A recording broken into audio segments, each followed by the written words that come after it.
지방 분해에 도움이 되는 것을 생강을 제가 그 전자레인지에 한 12분 정도 돌려가지고 가루화 시켜서 가루로 갈아 소금 설탕 넣고 이게 일단 맛있어야 되지 않습니까? 그래서 먹었더니 지방에 도움이 돼요. 혈관도 도움이 될 것 같아요. 이것은 확실합니다. 여기다가 이제 녹차를 섞어가지고 녹차 아시죠? 네, 시중에 그냥 녹차 없는 드시면 될 것 같은데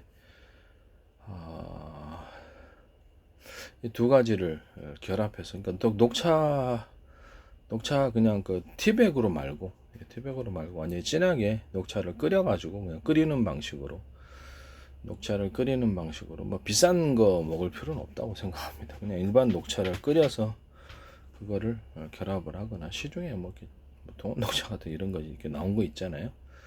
그거를 섞어서 할 수 있어요.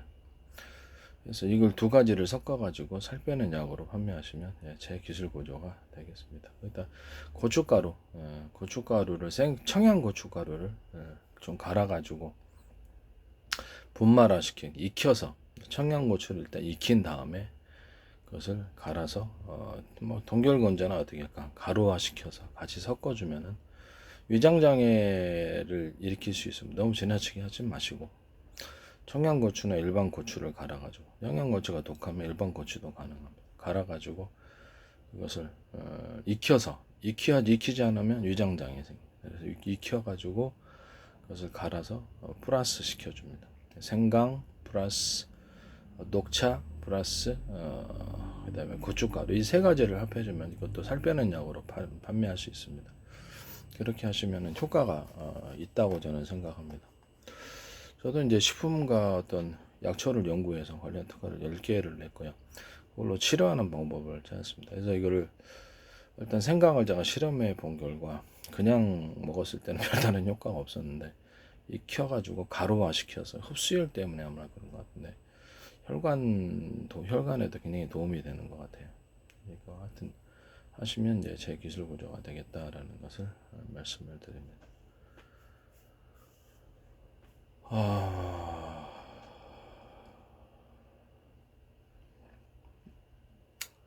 이따 더 해서 이제 이게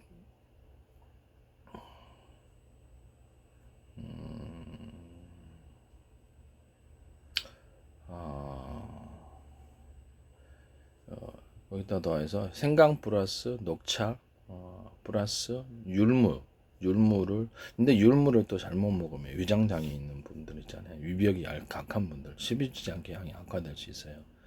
그래서 율무를 합해도 어느 정도 도움이 되는 것으로 보입니다. 그래서 율무를 좀 프로테이지를 적게 해서 들어가서 그래서 그 생강 플러스 율무 이렇게 파셔도 이제 제 기술 구조가 이것도 살 빼는 약으로 판매할 수 있습니다. 근데 다만 이게 한꺼번에 막 하지 마시고 조금씩 먹고 위벽이 약해진다 그러면 뭘 드셔야 될까요? 당근 같은 거 해서 보강을 해가지고 이게 뭐라 그럴까 유벽이 얇아지는 것을 좀 율무가 좀 그런 작용이 있어요. 유벽이 좀 얇아지게 하는 작용이 있다라는 것은 녹이기 때문에 그렇습니다. 그래서 율무는 많이 먹는 것보다 조금씩 드시는 게 낫지 않을까라는 생각이 듭니다. 조금 하고 물 먹고 이런 식으로 이렇게 하시는 게 낫다. 그래서 말씀을 드립니다. 그래서 생강 플러스 율무를 파시거나 생강 플러스 녹차 플러스 율무 플러스 이렇게 청양고추를 익혀서 청양고추나 일반 고추 너무 매우면 일반 고추 그래서 그것을 갈아가지고 가루화 시켜서 그거를 포함시켜서 살 빼는 약으로 하시면 다른 것보다는 효과가 있을 것으로 보입니다. 시서스에 대해서는 뭐 이렇게 해외 배송으로 들어온다는데 이게 지금 그래서 그 가루에 지금 쇳가루 일반 허용추에 24회가 들어있는 것도 경찰 그렇게 수사 결과가 나온 것 같은데 좀 찜찜하네요. 그래서 저는 그거보다는 차라리 이게 낫지 않을까라는 생각을 하게 됩니다. 그래서 이거를 일반적인 식품 우리가 시중에서 쉽게 구할 수 있거나 또 일반적 안전한 그 식품으로서 오랫동안 복용하면 이것이 더 신뢰성이 있지 않을까. 건강을 해쳐가면서까지 불분명한 것을 먹었을 때 이게 좀 문제가 있을 수 있다라고 저는 생각합니다. 그래서 이렇게 드시라고 말씀을 드리고 싶어요. 일단은 양배추를 같이 먹어가지고 양배추 같은 것을 좀 삶아서 드시든지 아니면 좀 갈아서 좀 드시든지 해서 위벽을 좀 보호하는 식으로 그렇게 같이 해서 드시는 게 낫다. 율무 먹을 때는 좀 조심해야 돼요. 율무는 이렇게 위벽을 좀 얇게 만들어 줍니다. 그래서 계속해서 먹으면 이렇게 깎아주는 효과가 있기 때문에 그래서 그 부분을 제가 말씀을 드립니다. 생강 플러스 녹차 플러스 고추를 익혀가지고 고추나 청양고추 익혀가지고 가루화시켜서 그거를 할 수 있습니다. 일반 고추면 상관이 없을 것으로 생각. 빨간 고추면 될 것 같습니다. 빨간 고추에서 그렇게 하셔도 되고요. 아니면 일반 생강 플러스 녹차 플러스 그다음에 율무를 가루를 먹거나 액상 형태로 이렇게 판매를 하셔도 제 기술 구조가 되겠습니다. 율무도 익혀야 됩니다.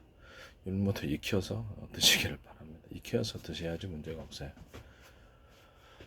율무도 그냥 뭐 율무가루 있잖아요. 율무는 아니고 끓여가지고 율무밥으로 드셔도 그게 오히려 더 도움이 된다. 밥 대신 율무밥으로 드시는 게 나을 것 같아요. 그래서 율무밥을 할 때도 율무도 끓여서 익혀가지고 한다. 익히지 않은 것은 위장장애 오히려 더 심해질 수 있다라는 것을 말씀을 드립니다. 그래서 저는 계속 생강도 완전히 익혀가지고 전자레인지에 익히면 이제 흡수율이 틀려지는 거죠. 율무도 익혀가지고 그걸 가루화시켜서 그거를 같이 판매를 하시면 제 기술 구조가 되겠습니다. 시중에 나오는 율무 분말이 있는데 익히지 않은 것들입니다. 그래서 전부 다 익혀서 이렇게 특정한 목적지에서 할 수 있으며 이것을 또 액상 형태로 하셔도 분말의 형태가 제일 복용하기가 편하죠. 생강 분말 저는 이제 청유 형태로 했습니다만 율무 같은 것도 집에서 만들 때는 좀 그 가루를 후라이팬에 좀 볶으셔가지고 그렇게 하셔도 상관없지 않아요. 율무 밥으로 먹는 게 제일 안전하긴 하더라고요. 옛날에 제가 먹어봤습니다. 근데 율무밥으로 먹었을 때는 별다른 문제가 없는데 그래서 제가 위장장애가 12지향 기항이 좀 있었기 때문에 좀 조심하고 있습니다. 그래서 율무 분말을 그냥 후라이팬에 좀 볶아주든가 아니면은 그래서 익혀가지고 먹는 거 아니면 밥의 형태로 율무를 밥을 해가지고 조금 드시면은 그냥 밥을 먹는 것도 율무밥을 좀 섞어서 먹을 때는 제가 옛날에 12지장 기항 때 입원했던 그 다음에 율무밥을 한 달 정도 먹었는데 괜찮더라고요. 위장장애도 안 생기고 그래서 율무를 익혔을 때 이제 그런 문제가 좀 해결이 되는 것 같아요. 제가 보기에는 생강, 율무 이것은 반드시 익혀줘야 된다. 그래서 이것을 둘이 섞어서 판매를 하시는 거. 여기다가 녹차를 섞어서 녹차 가루도 있지 않습니까? 녹차도 반드시 익혀라. 익혀야지 이거 효능이 좋아지는 것 같습니다. 흡수율이 틀려진 것 같은데 생강, 율무, 녹차 가루 이거 세 개를 섞어주거나 청양고추나 고춧가루를 이것도 익혀서 모두 해서 살 빼는 약으로 판매하시면 제 기술 고려가 돼요. 살은 빠집니다. 살은 빠지는데 꾸준히 잘 안 먹게 돼요. 저도 이제 남성이기 때문에 그래서 그런지 모르겠는데 여성만큼 그렇게 민감하지 않고요. 다이어트에 뭐 그냥 아무거나 막 먹기 때문에 그래서 운동도 별로 안 하고 그래서 어쨌든 간에 이게 도움이 됩니다. 이거는 확실합니다. 확실하기 때문에 약간 네 그렇게 해서 드시면 되겠습니다. 남의 기술을 도둑질해서 과시키지 맙시다. 저거보다 시서스보다 나을 것 같습니다. 제가 보기에는 시서스도 해외에서 들어오는 상품인데 조금 불분명한 게 있어서 좀 찜찜해서 제가 구매를 하려다가 말았거든요. 실험을 해보려다가 네. 기사를 검색해 본 결과 그런 게 좀 있다. 그래서 이렇게 국내에서 이렇게 들어와서 국내에서 제조해서 쌩가루 제거하고 이렇게 안전한 것이 더 낫지 않을까라고 생각합니다. 시서스도 그렇게까지 딱 뚜렷한 효과라고 보기는 좀 어려운 것 같아요. 구글 검색을 해본 결과 딱히 뭐 이렇게 확 지방이 빠진다 이것도 아니더라고요. 그래서 약간 다이어트를 할 때 운동도 겸하고 좀 절식을 하고 이제 좀 소식하고 이런 것이 같이 그 정도인 것 같은데 팍팍 빠지고는 아닌 것 같아요. 일단 이 상태로 해서 이렇게 해서 제품화 시켜가지고 살 빼는 약으로 판매하시면 제 기술입니다. 저는 그 식품과 약초를 연구해서 인체를 치료하고 또 세균과 바이러스 같은 것을 소멸하는 연구를 계속했으며 관련된 특허가 10건이 제출되어 기술이 공개가 되고 계속 연구 중입니다. 예, 새로운 연구 결과도 있고 그래서 제 자신이 모든 것을 복용하거나 제 자신이 다 실험을 해서 효과가 있는 것만을 말씀을 드립니다. 효과 없는 것을 말씀을 드리지 않습니다. 남의 기술 도둑질해서 상업화시키지 맙시다.